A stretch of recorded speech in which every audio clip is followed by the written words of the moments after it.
Hey there, Bobby Klink from Your Online Genius here. Wrapping up podcast week and going to address a fundamental question that I get from a lot of online entrepreneurs and podcasters included about why they need to be worrying about legal issues at the outset, or why can't they just fix it later.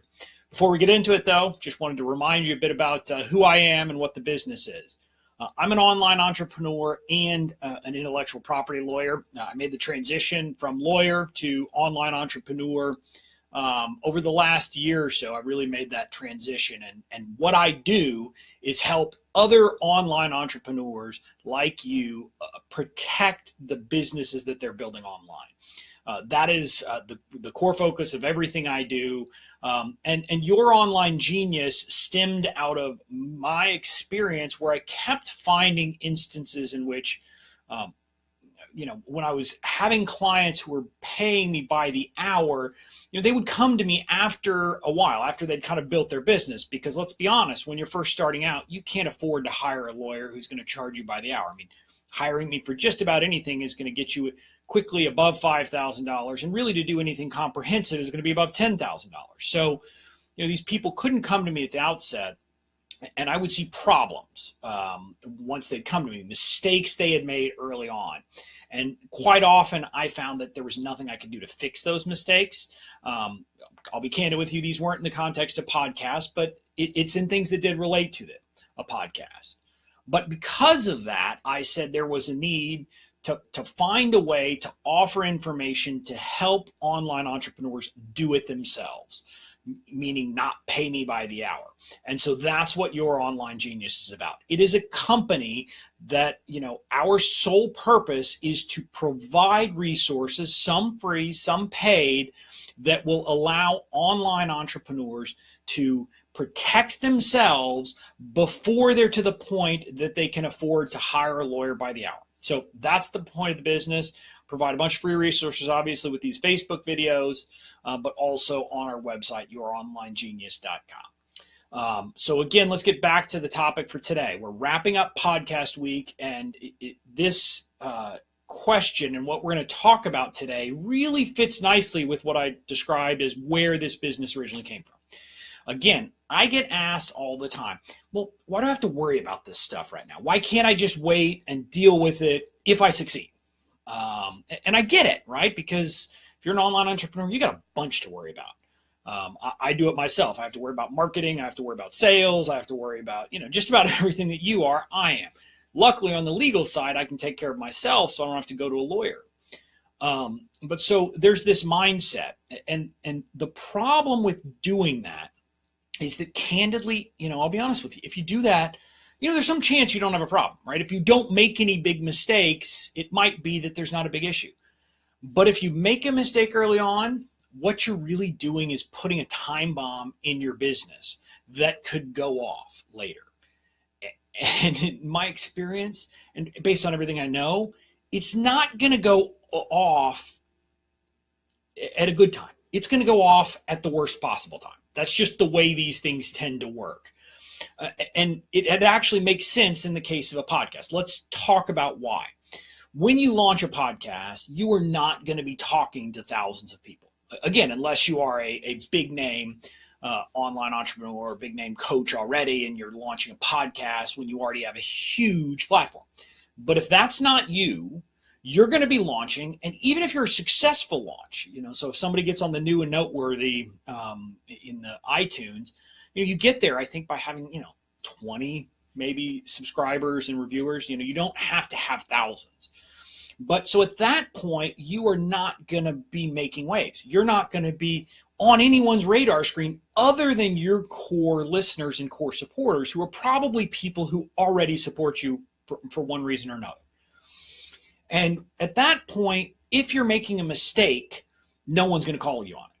But what are you going to do? You're going to move forward, and you're going to put in your time, your money, bunch of effort to build your podcast, right? And at some point, hopefully at least, you're going to be successful. And I don't know what that success means, but it means at some point you get a big following of rabid fans who are there listening, chanting your name, follow everything you do.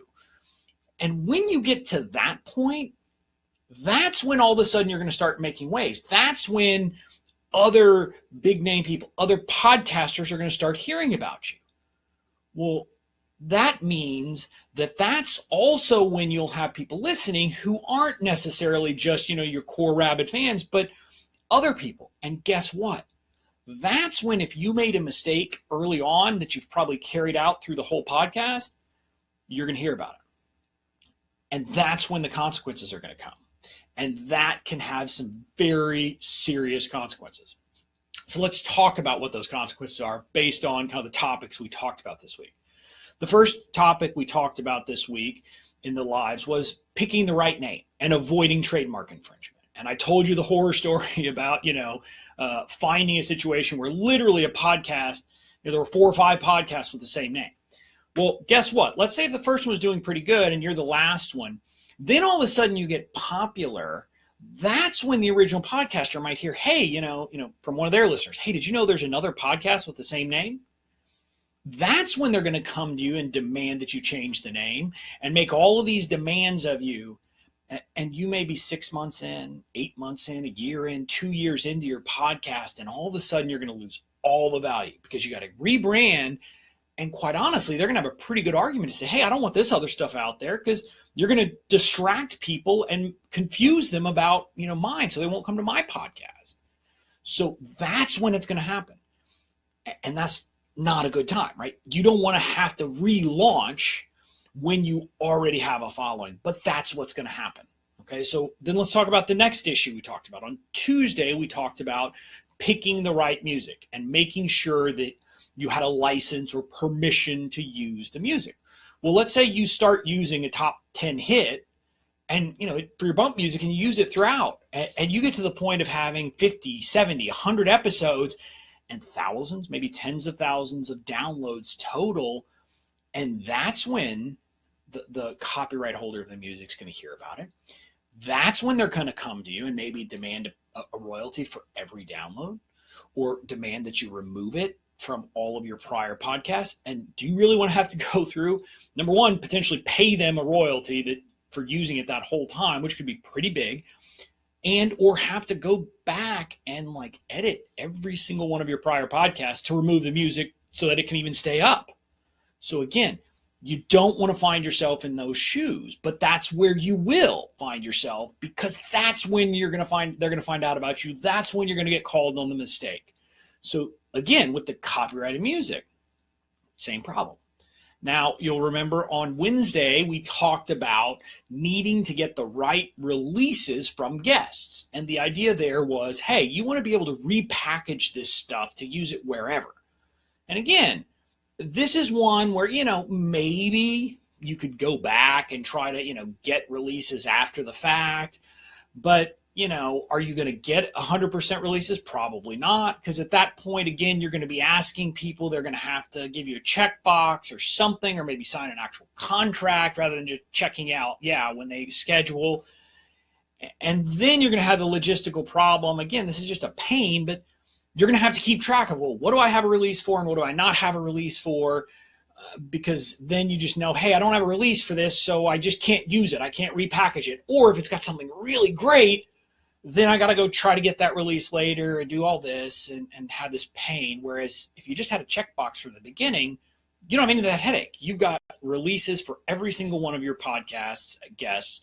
You have no question. You can use it, repackage it however you want. So it just makes it so much easier. Now, let's go to the last issue. Yesterday, we talked about podcast artwork and why, again, you need to make sure that you're not infringing a copyright, a trademark, or any of the other potential issues, and that you actually own your artwork. So again, let's walk through each of those. Well, if you don't have the right paperwork to actually own the artwork, again, if that becomes an issue, sadly, it's going to become an issue when the artist claiming to own it because you didn't get a transfer for them is going to come and, demand some, payment. And again, it would be a stick up. There's no question. They made it for you to use in your podcast, but they may come and make some demand and make some claim that, oh no, well, you always agreed that you were going to pay me a royalty based on these things. And you'll have the stick up artist then, once you're successful, You're going to have to pay them off probably, or you're going to have to pay me, one of the two. And it's not going to be fun. Again, so if you get the paperwork at the outset, no problem, no issues. Copyright and trademark on the artwork, it's the same thing we've kind of already talked about of you would have to rebrand later. Now, let's be clear, the issue is not going to be as bad, hopefully, with artwork because, it's not going to be downloaded as much, but still you're going to have an issue. And you might have an argument from the person of the first podcast that maybe doesn't have the same name, but has the same art and says, well, you confuse people. So I lost out on listeners because you confused them and that hurt my brand. And again, you could end up in this nasty fight that you just don't want to be in. And it's going to come when you're big, not when you're small. So all of these things really counsel, you need to get these things taken care of at the outset. And they're not hard to do. They're not things, that are horribly, onerous to do. It just means use some common sense and do it right from the outset. And if you do it right from the outset, your life will be much easier down the line. I know it's not fun having more things on your to-do list. I get it. I've got a bunch on mine. But these are the kinds of things that have to be on your to-do list. If you launch your podcast without it, you're going to get yourself in trouble and it's going to come back to haunt you later. So don't do it. Make sure that you've done it the right way. That's it for today. That's the end of our podcast theme week. Again, if you've liked these lessons, I commend you to do a couple of things. One, go to our blog at youronlinegenius.com/blog. I have an epic blog post about podcasting and the law. It kind of goes over these issues and some more. You can get a cheat sheet or checklist, that you can download that kind of walks through what you need to do and what you need to not do. So there's that great resource, which will help you and make sure you're on the right track. Also, I have another cheat sheet that I think is good for all online entrepreneurs that addresses the four big legal mistakes you might be making. You can check that out at mistakes.youronlinegenius.com. Again, that'll take you can download a cheat sheet. It's a bit more than a checklist. It kind of describes the issue and then it's got a checklist for each of the issues to help you avoid these, kind of big four issues. Again, if you've watched these videos and read the epic blog post on podcasting, some of them will be familiar because, as you can imagine, I go over the naming rights issue and those issues as well. But there's a little bit more depth there, a little bit more explanation. So that's also a good resource. But that's what I commend you to do. I hope you've enjoyed this podcast week. I hope you have a great weekend, and we'll be back next week on Monday. Next week, our theme is social media, and so we'll be dealing with legal issues that come up in social media. Until then, have a great weekend, and make sure that you keep thriving. So I look forward to seeing you again next week. Thanks. Bye.